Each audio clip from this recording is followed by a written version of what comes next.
আমাক ইমান টাৰ্গেট কিয় কৰি আছে হিমন্ত স্যাৰ? আপনি যদি ইমান হাৰাশাস্তি কৰিছে, আপুনি আমাক এনেকুৱা মাৰিব নালাগে। গোৱালপাৰা জিলাৰ কৃষ্ণাই পাইকান সংৰক্ষিত বনাঞ্চলৰ উচ্ছেদ চলি বিদ্যাপাৰাত উচ্ছেদিত ৰাইজৰ মাজত উত্তপ্ত পৰিস্থিতি। ত্ৰিপাল টানি অস্থায়ী শিবিৰ পাতি থকাত আৰক্ষী বন বিভাগে ত্ৰিপালৰ তম্বু খুলি দিয়াত ৰাইজৰ মাজত এই উত্তপ্ত পৰিস্থিতিৰ সৃষ্টি হয়। পাইকান সংৰক্ষিত বনাঞ্চলৰ বিদ্যাপাৰা আৰু বেতবাৰীৰ জিলা আৰক্ষী প্ৰশাসন আৰু বন বিভাগে উচ্ছেদ কৰাৰ পাছতো বহু পৰিয়ালৰ লোকে প্লাষ্টিকৰ ত্ৰিপালেৰে অস্থায়ী শিবিৰ পাতি আছে। আজি বিয়লি বন বিভাগ আৰু আৰক্ষীয়ে শিবিৰ পাতি থকা পৰিয়ালৰ লোকসকলক পুনৰ মাইকিং কৰি শিবিৰ খালী কৰি যাবলৈ কয় যদিও নযোৱাত আৰক্ষী বন বিভাগে ত্ৰিপাল খুলি দিয়াত এক উত্তপ্ত পৰিৱেশৰ সৃষ্টি হয়। উচ্ছেদিত ৰাইজে দাবী, আমাৰ মাটি বাৰী একো নাই। যোৱা 12 জুলাই আৰু 13 জুলাইত ঘৰ আৰু তামোল নাৰিকল গছ কাটি উচ্ছেদ চলোৱাত কোনো প্ৰতিবাদ কৰা নাই। কিন্তু আজি বৰষুণ পৰি থকাত আমি ত্ৰিপাল বান্ধি তম্বু টনাই শিবিৰ পাতি আছো। কিন্তু আৰক্ষী বন বিভাগে ত্ৰিপাল খুলি দিয়াত এক উত্তপ্ত পৰিৱেশৰ সৃষ্টি হয়। অৱশ্যে কিছু সময়ৰ পাছতে পৰ্যাপ্ত আৰক্ষী নিয়োগ কৰাৰ পৰিস্থিতি নিয়ন্ত্ৰণ হয়। আনহাতে বিদ্যাপাৰা বেতবাৰী উচ্ছেদিত ৰাইজে মুখ্যমন্ত্ৰীক পুনৰ সংস্থাপন দিবলৈ আহ্বান জনায়। বিদ্যাপাৰা আশু তুমি বিদ্যাপাৰা বুলি কয় 12 তাৰিখে যেটা আমাৰ হাতে ঘৰ উচ্ছেদ কৰিছে, আমাৰ ৰাইজে একো প্ৰতিবাদ কৰা নাই। আমাৰ এই ৰাইজগিলা একো প্ৰতিবাদ কৰা নাই। 13 তাৰিখত আমাৰ সুপারি গাছগিলা কাটি দিছে, আমার নারকেল গাছগিলা কাটি দিছে। আমার রাইজ একো প্রতিবাদ করে নাই।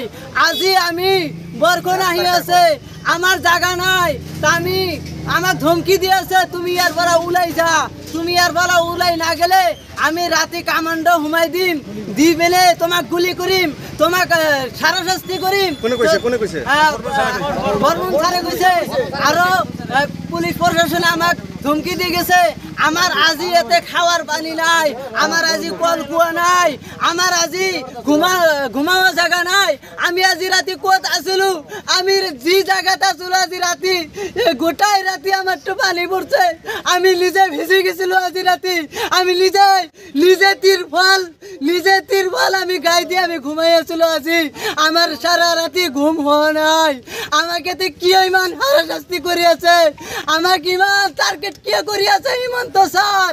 আপনি যদি ইমান হাৰাশাস্তি কৰছে, আপনি আমাকে এনেকুৱা মাৰিব নালাগে, আপনি এনেকুৱা ৰাজনীতি কৰিব নালাগে। এই বৰষুণ আহি আছে দেখি আমার মানুহগিলা ইয়াত তিরফাল টানাইছে। সেই তিরফাল কি করছে এই প্রশাসনে ডাঙাই টানি ছিঁড়ি দিছে। আমি ক'ত যাম? আৰু ইয়াতে এলচ কৰি আছে, তুমি তিৰফাল টানাইছা, সেইগিলা উঠাই লৈ তুমি ক'ত যাবা যোৱা। আমি বৰষুণত আমি ক'ত যাম?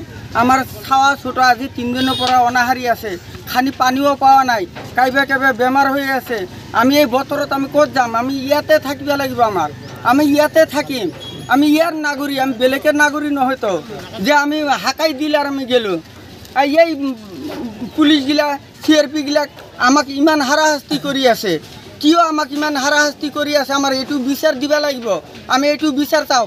আমাৰ ইয়াতো ফৰেষ্টৰ মাটি নাই নহয়। বৰ্মন কৈ আছে মানে মোৰ ফৰেষ্টৰ মানুহ মানে আপোনালোকক মই কৈ আছো, আমাৰ জাগা ঠাই এৰি দি আপুনি ক'ত যাব। এই কথা কৈ আনা মানে ত্ৰিপল মানে গৰিব মানুহ কালেকশ্যন কৰি আনা, ত্ৰিপল কিনি আনা, মানে থাকিবা ব্যৱস্থা কৰিছে ৰাস্তাৰ কিনাৰত। বৰ্মন ছাৰ আহিয়ে মানে তামাক পুলিশ আর CRP নি মানে তাই ত্রিপল মিলে ছিঙি দিয়ে আছে। আমাকে উচ্ছেদ করছে, আমি একো কোয়া নাই।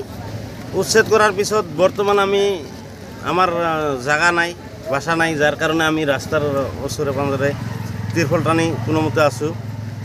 আজি তিরফলগিলা হিয়ার ওয়ার্ডারত পুলিশ প্রশাসনে আহি তিরফলগিলা মানে যদে মদে হুলস্থুল করে তিরফলগিলা ফাড়ি দিছে। আমাক গোটেই ডাং দি তিরফলগিলা ডাঙি ফারাইছে। এই পুলিশ প্রশাসনে ফারাইছে।